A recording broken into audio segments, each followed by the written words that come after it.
What's up, you guys? It's your girl Ariel Sunflower coming to you with my Melanated Bookworm channel. Okay, so this is part 2 of Love Is by lashae-Ch. Either way, we're still in the first chapter, which is Marlo. See. So basically what's been happening so far is that, this Marlo, I guess she's the main character, or she's one of the main characters, I'll say. And she's 24, she's career focused. She's got her mind on her career, all this stuff. Not really ready to start a family, get married, and all that kind of stuff. But the thing is that she's dating a man, okay, that's 36, which is cool, hey. But the thing is, she's wasting this man's time, and it really doesn't matter how old you are. You could be 24, 21, 36, 55, 46, 68, 72, 45, 30, 25, 40. You can be all these things. She's wasting this man's time. And she's also not being honest with herself, which was good. Because it's like, on one hand, she's like, oh, I love him. But then on the other hand, she's like, I can't really see myself being with him forever. I'm with him to fill a void. I'm with him because I don't want to be alone. I'm with him because, again, she's wasting this man's time. And they've been together for 2 years from what I've gathered.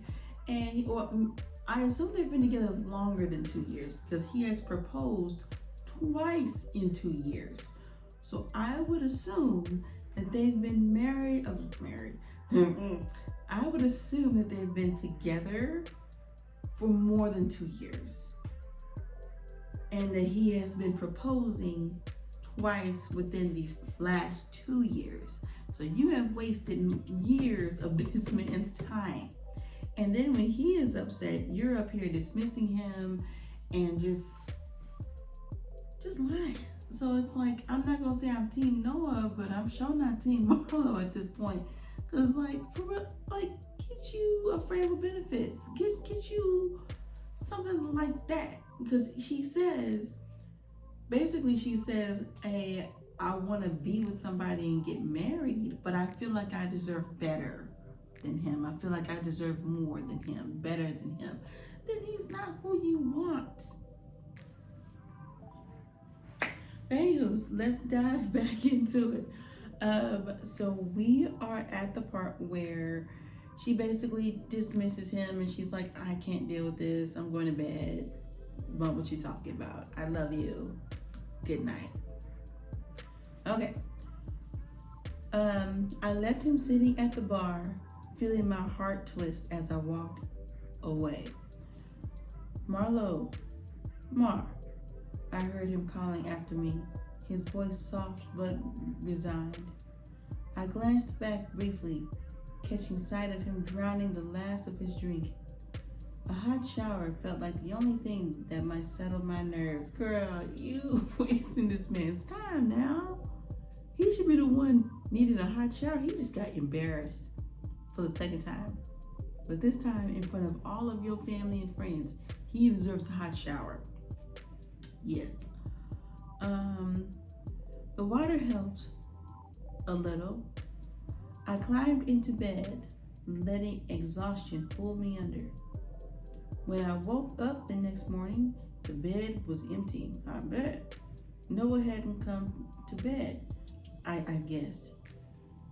Feeling a bit more refreshed, I washed my face, brushed my teeth, and looked in the mirror. I could halfway accept the reflection staring back. I'm not ugly, just a little on the heavier side.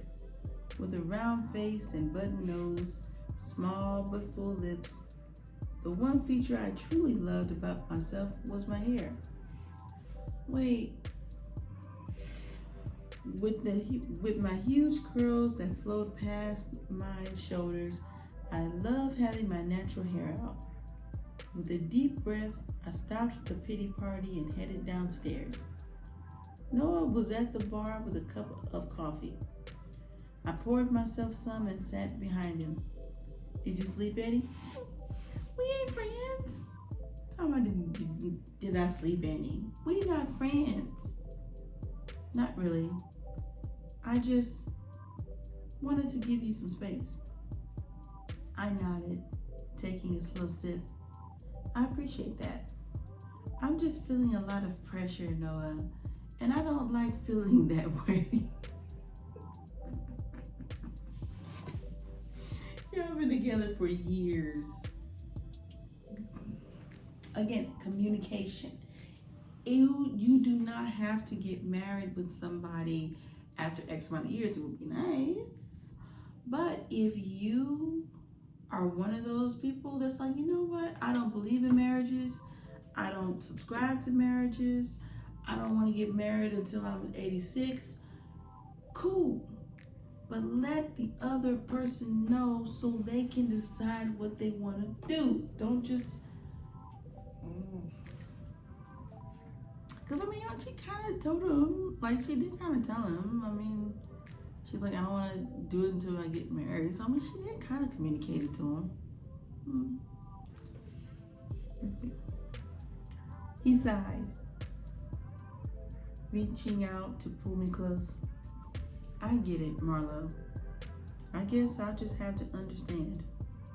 We hugged, lingering there in a quiet embrace, both of us staring into the silence. Our relationship isn't perfect, but for now, this is us.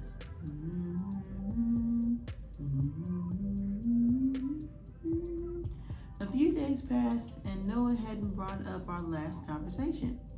I found the silence strange. Today, I was exhausted after school.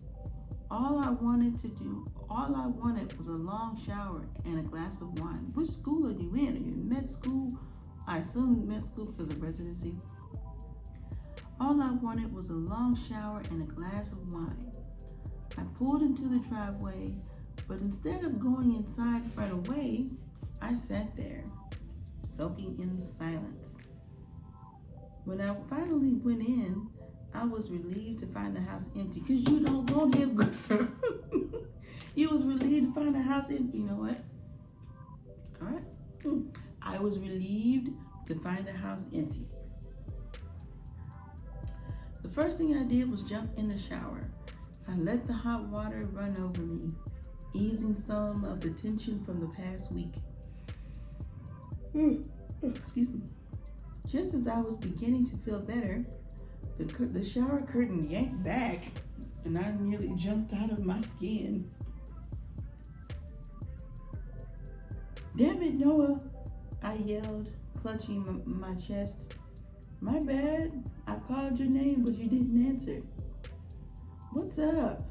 I asked, still trying to slow my heart rate. Nothing. I was hoping to join you.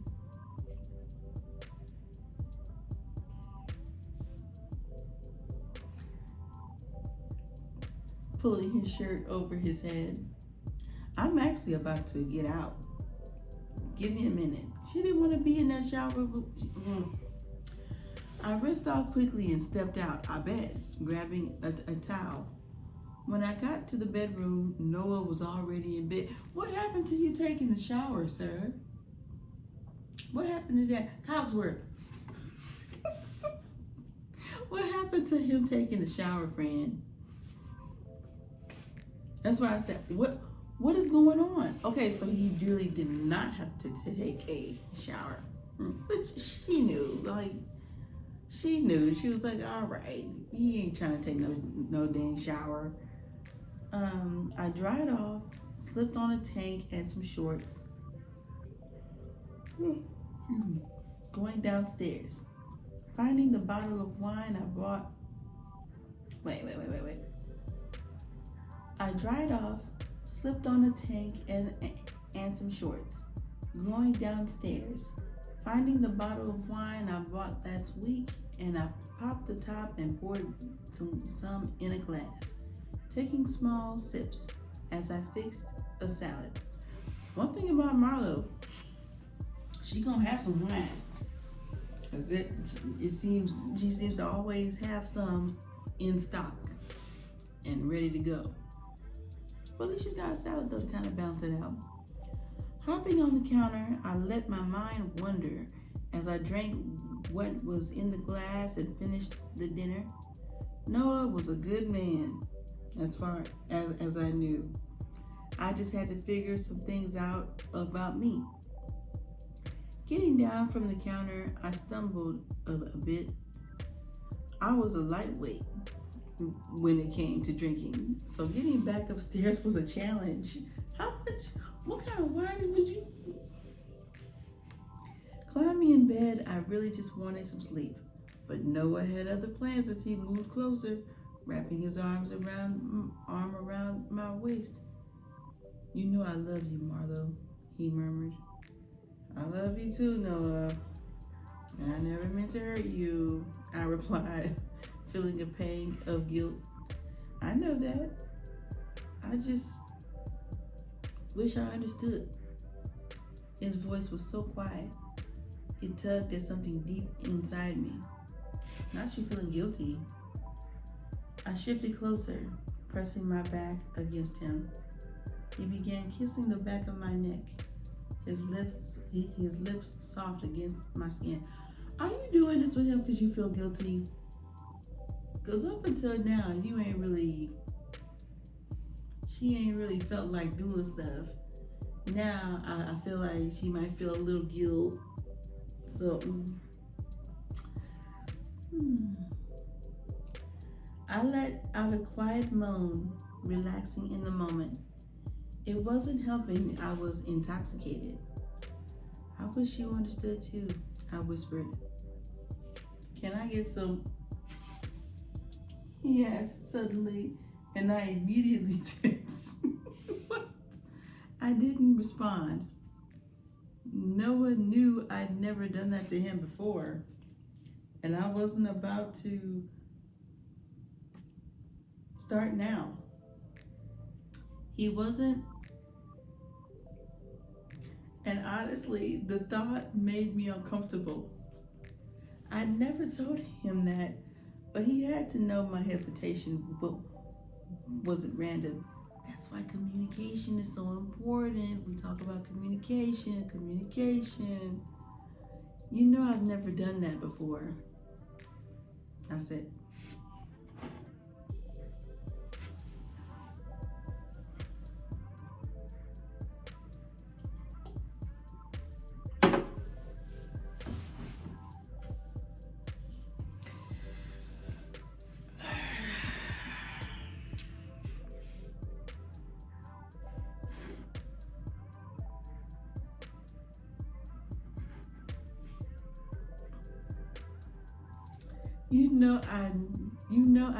I've never done that before, I said softly. As long as we've been together, why can't you just try? I'm willing to teach you, he offered. Because they've been together for some years. Plural, years. His hand finding its way to mine, drawing another moan from me despite myself. You know, I breathed. I couldn't finish what I was saying, caught off guard by my own response as I rode out a small wave of pleasure. Noah climbed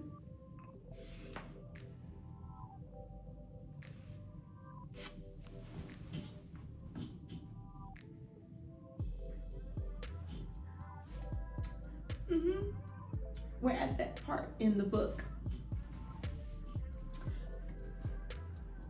that I don't know if I can say all of this because I don't know what YouTube or Instagram or whatever will like strike down. I don't know. But if y'all got the book, read along. Okay. I could feel we rarely use protection.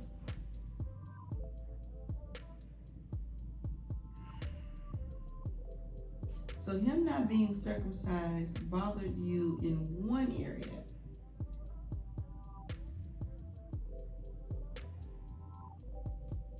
but not the other area. Marlo is making so much sense this chapter. She's making so much sense. It's probably another reason why he's taking this relationship so seriously, on top of being together for years. Years. Ooh. And part of me still wondered how I hadn't got. Okay, we rarely used protection. And part of me still wondered how I hadn't gotten pregnant by now.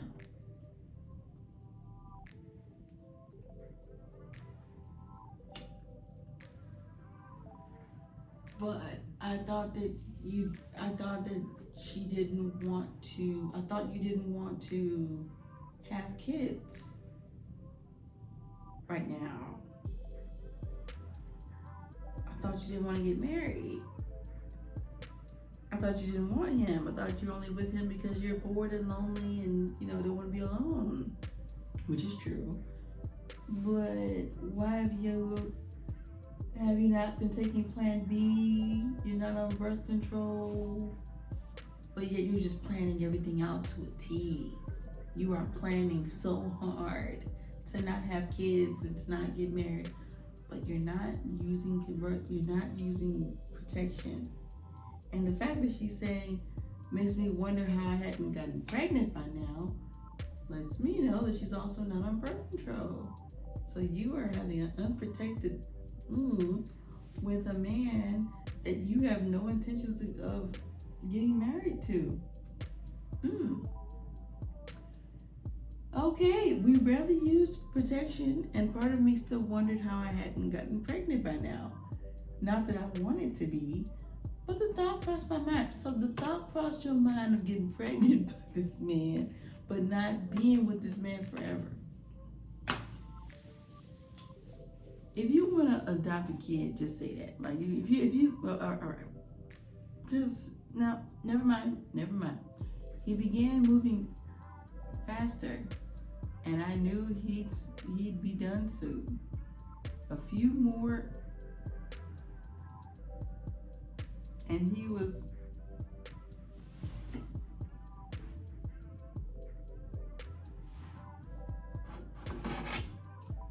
Cogsworth, please cover up your ears, friend. Cover up your ears. Ooh.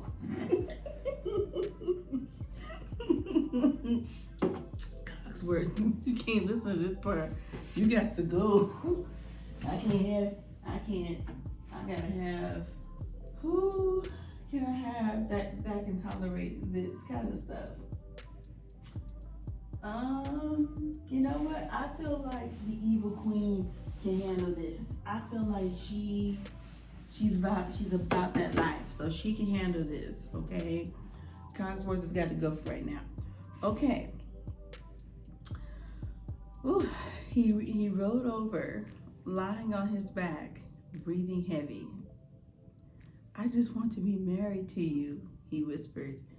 I want to make you as happy as you make me. To be honest, I hadn't cared much about anything lately. I'd been so wrapped up in my studies, with my career on the horizon, and everything else had taken the backseat, even though you're doing things unprotected, and you could get pregnant at any minute, but you are so focused on your career. And I figured if I was clear about my priorities, he should understand that, which, I mean, she's got a point there. As much as I disagree with what she does and her way of thinking, I do agree with that last sentence. I'm not gonna lie. I do agree. She has been very, not very specific, but again, that's when you say, hey, I want to get married by this age. I want to get married by this, and that. Or I don't want to get no.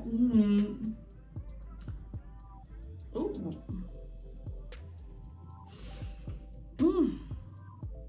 Oh, okay. So now the next chapter is called Rose. Okay, so that's the end of this chapter. Ooh.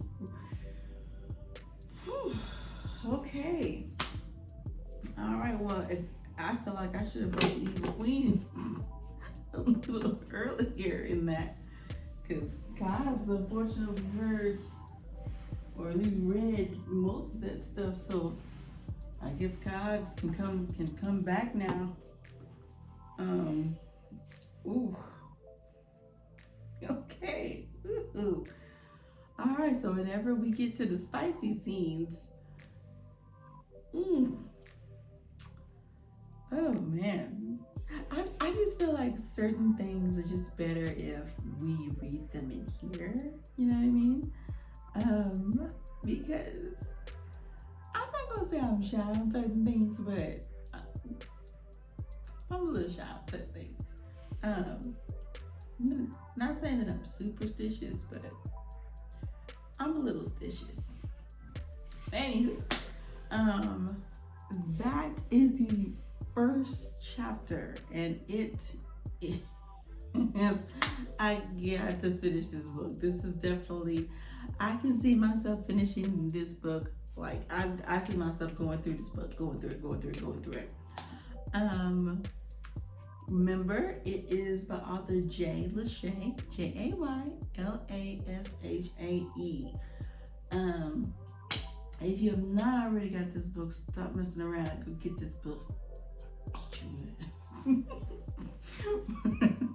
I don't know why I got violent.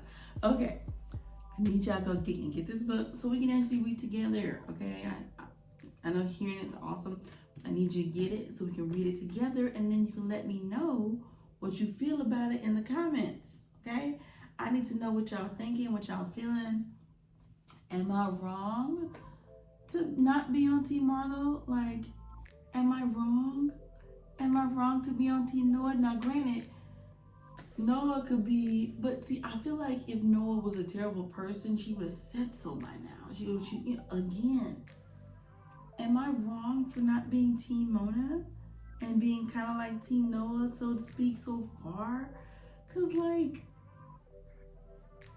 again, if he was emotionally abusive, psychologically abusive, physically abusive, or, controlling, or a narcissist, or, just a terrible human being, that would have been the first thing that she put out there. But I feel like she doesn't have anything on him that's actually bad. And so I was like, oh, he's a good man. How did she describe him earlier? Like 6 foot something, tall, fade, deep brown eyes, all of these characteristics, yet anywho's, I'm gonna go ahead and get out of here, but y'all go ahead and catch me for our next part, which is the Rose chapter, which is chapter 2. Okay, be sure to like, comment, and subscribe, and let me know what you think in these comments, so I can know that I'm not going crazy. So I will see you guys later, and y'all have a good one. Peace.